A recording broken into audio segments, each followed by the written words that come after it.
During supper, Jesus, knowing that the Father had given all things into his hands, and that he had come from God and was going to God, got up from the table, took off his outer robe and tied a towel around himself.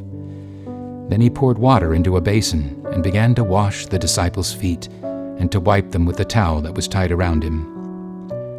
He came to Simon Peter, who said to him, "Lord, are you going to wash my feet?" Jesus answered, "You do not know now what I am doing, but later you will understand." Peter said to him, "You will never wash my feet." Jesus answered, "Unless I wash you, you have no part with me." Simon Peter said to him, "Lord, not my feet only, but also my hands and my head." Jesus said to him, "One who is bathed does not need to wash, except for the feet, but is entirely clean. And you are clean, though not all of you." For he knew who was to betray him. For this reason he said, "Not all of you are clean." After he had washed their feet, had put on his robe, and had returned to the table, he said to them, "Do you know what I have done to you? You call me teacher and Lord, and you are right, for that is what I am. So if I, your Lord and teacher, have washed your feet, you also ought to wash one another's feet. For I have set you an example, that you should also do as I have done to you. Very truly I tell you, servants are not greater than their master, nor are messengers greater than the one who sent them. If you know these things, you are blessed if you do them. I give you a new commandment, that you love one another.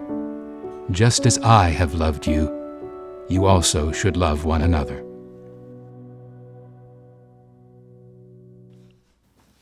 Maundy Thursday is named after the Latin word mandatum, or commandment, referring to the new commandment Jesus gave his disciples to love one another during the Last Supper. But is this new? Jesus had already affirmed the Old Testament commandment to love your neighbor as yourself. How is this different? Well, for one thing, Jesus adds the essential phrase, "Just as I have loved you, you should love one another." And how does Jesus love? His startling act of foot washing tells us everything we need to know. Washing feet was not just a servant's job. It was the most menial of tasks, performed by slaves on their knees before their masters, with no expectation of thanks or even acknowledgement. Jesus not only demonstrates a love rooted in abject humility, he loves without regard for the character of the one being loved. He willingly serves even Judas, the one he knows will betray him. Furthermore, John starts this account by writing that Jesus knew the Father had given all things into his hands, and that he had come from God and was going to God. In other words, this is not just any lesson. It's a climactic moment enacted by someone with all the authority of God. And how does that ultimate authority express itself? By stooping to offer us unconditional, sacrificial love. The world might tell us greatness is rooted in power, or wealth, or status, or fame, but Jesus shows us the greatness of God is rooted in servanthood, and then commands us in no uncertain terms to follow his example. Of course, we can never rise above our Lord and Master, but his challenge and example are clear. Love and serve selflessly, seeking no thanks, even those who will never love us in return. If I am not a servant to others, by process of elimination I am a servant to myself, and that serves no one. Take this rule from me.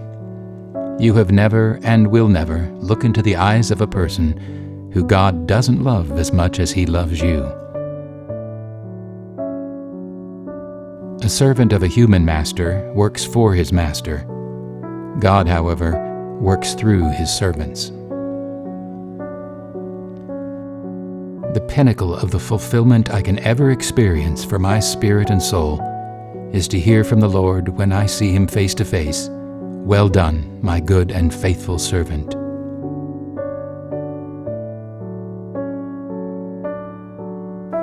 Where have you been called to be a servant to others?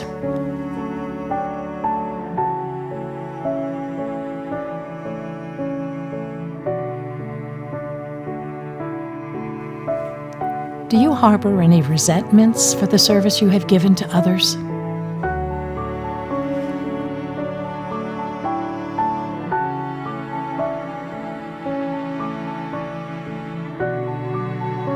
Can you think of a time when you felt God's approval for helping another person, even if you didn't receive a thank you?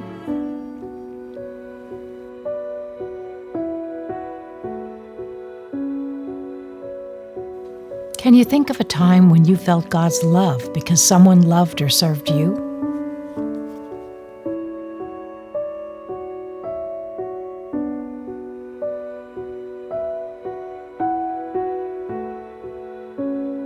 Pray and ask God to show you specific acts of service you might do in the next week.